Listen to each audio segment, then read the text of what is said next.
18 de la mañana, Daniel Lacalle, muy buenos días. Muy buenos días, ¿cómo estás? ¿Qué tal? Bueno, ¿cómo ves la fotografía y cómo puede tensionar lo que estamos viviendo en la parte geopolítica y con esa situación entre Rusia en la guerra de Ucrania y la autoría al conjunto de los mercados? No parece que ahora mismo se estén viendo afectados, ¿no?, por la tensión, ahí parece más contención en el mercado, ¿no?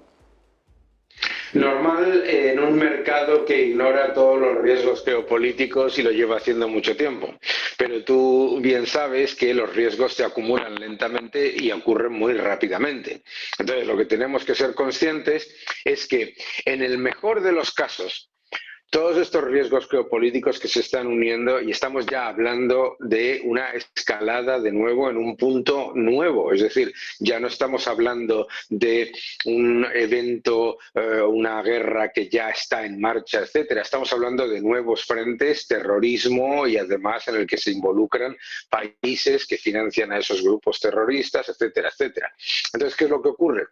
Lo que ocurre es que tenemos que ser conscientes que en el mejor de los casos eso va a conllevar una caída o un empeoramiento en las condiciones de comercio global, en el crecimiento mundial, en los distintos aspectos que en cualquier caso están conformando un mercado extremadamente complaciente con unas cifras de inflación persistente, con unas cifras de crecimiento que viene fundamentalmente dopado por un aumento de deuda pública absolutamente brutal y además muy complaciente con unas expectativas de que los bancos centrales cubran todos los riesgos con el gas de la risa monetario, como lo llamo yo, pues más que preocupante, ¿no? Entonces yo creo que hay que ser muy cautelosos y no ignorar las señales, ¿no? Los inversores vamos por una autopista en la que vamos viendo señales e ignorar los semáforos en rojo es muy peligroso. Y yo creo que este es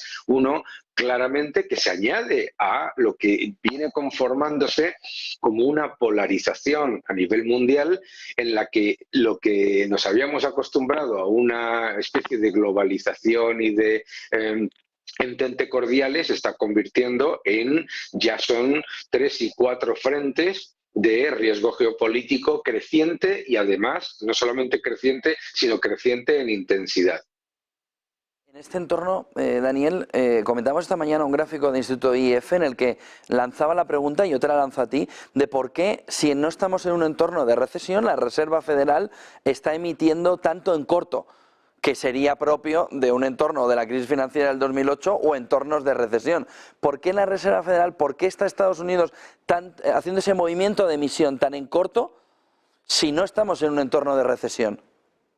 Efectivamente, es que la narrativa que permea al mercado constantemente con la Reserva Federal y los bancos centrales es que los bancos centrales están siendo muy prudentes y a la vez están siendo comprometidos en la lucha contra la inflación. Y la realidad es la contraria.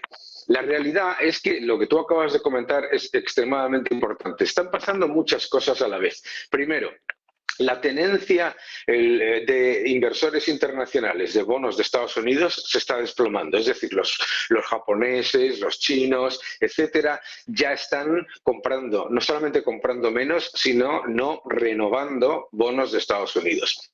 Adicionalmente, el hecho de que la inflación sea persistente, porque tenemos que recordar que el dato que probablemente salga esta semana del PCE va a salir, según las expectativas de consenso, un punto, 0,4, un poco más por encima del nivel de enero. Eso es decir, que la inflación continúa subiendo.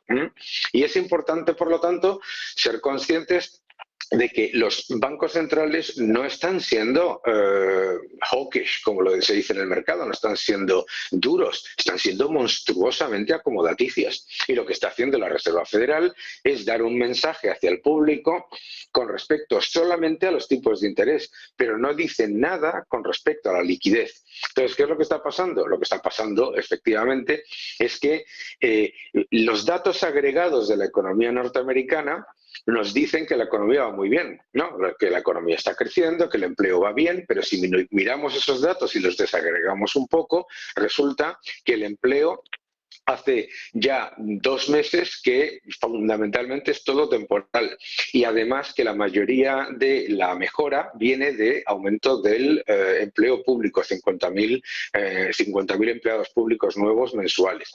Adicionalmente, en el dato del Producto Interior Bruto, hombre, si tiras 2 billones de dólares de déficit, obviamente, y no sacas 1 billón de dólares de crecimiento, pues me parece que es más que problemático. Entonces, claro, los datos están dopados por el inmenso nivel de endeudamiento.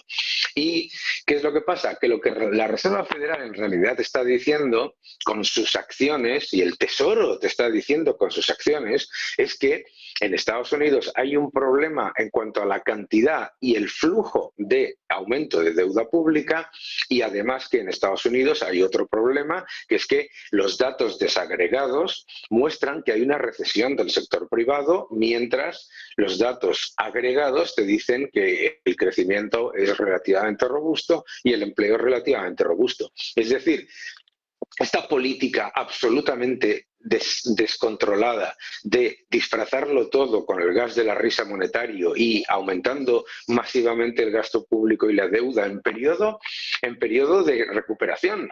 Es que no solamente no tiene ningún sentido, sino que lo que hace es que perjudica masivamente a las pequeñas y medianas empresas y a las familias, que son los que crean empleo y los que mantienen a la economía en marcha. Ese es el problema, claro.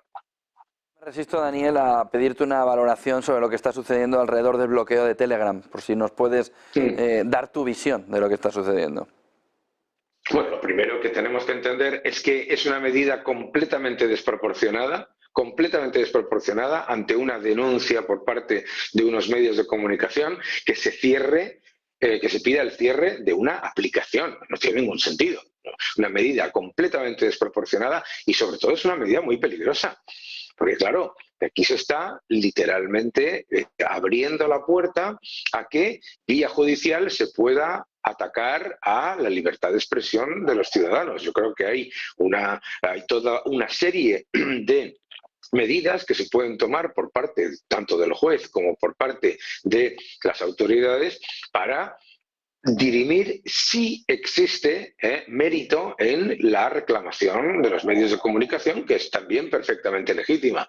Pero imagínate, por ejemplo, que yo pusiese una reclamación contra una empresa que fabrica coches porque los coches no están adecuadamente calibrados, ¿no?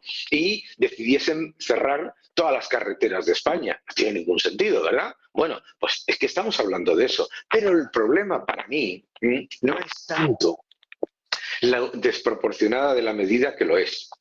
Me parece que obviamente las cadenas de televisión tienen todo el derecho a tomar acciones legales porque eso es legítimo. Pero el problema es que se abra la puerta a que vía judicial, ante una reclamación relativamente limitada, se pueda cerrar toda la comunicación en una aplicación o en un medio. Imagínate, por ejemplo, que porque hubiese páginas de Internet de grupos terroristas, se cerrase Internet. ¿A quién se le ocurre eso? Lo que se hace es tomar medidas para evitar que lo que pueda ser fraudulento y lo que pueda ser que va a ir contra las normas internacionales y nacionales se limite y se elimine, pero no digamos, ponerle puertas al campo. Me parece muy, muy preocupante. Muchísimas gracias, Daniel Lacalle, por toda esa fotografía. Buen día, buena Semana Santa y buen negocio, Daniel. Buen negocio a todos. Un fuerte abrazo.